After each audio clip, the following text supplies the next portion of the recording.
When we picture the ancient Romans, our minds almost automatically go to a museum gallery.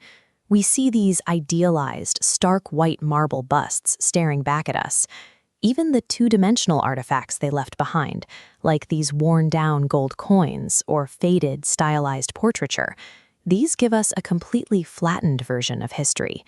It feels more like mythology than reality. But these artifacts represent living, breathing people. What did a real Roman citizen actually look like on the street 2 millennia ago?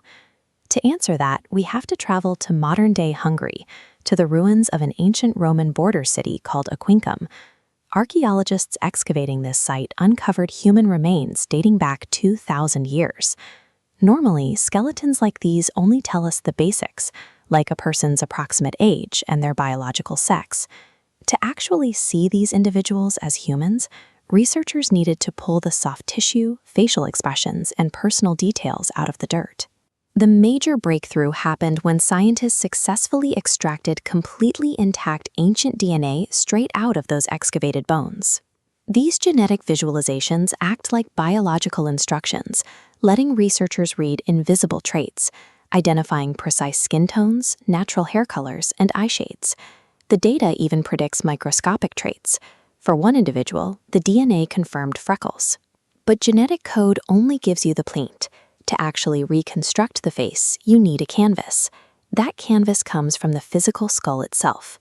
Forensic experts take exact geometric measurements of the bone structure.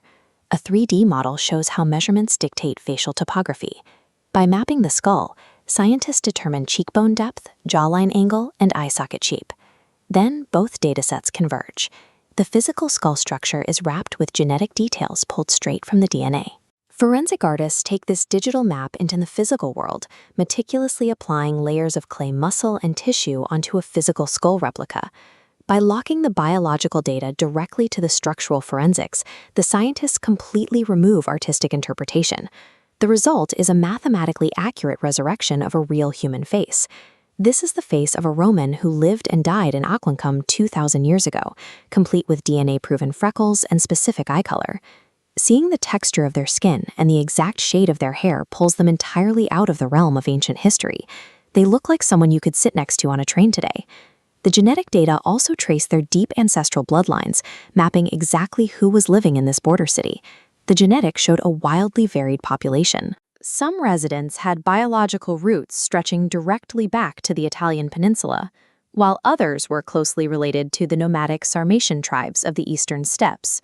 And the connections went much further. The genetic markers tied residents of Aquincum all the way to the empire's eastern provinces in modern-day Syria.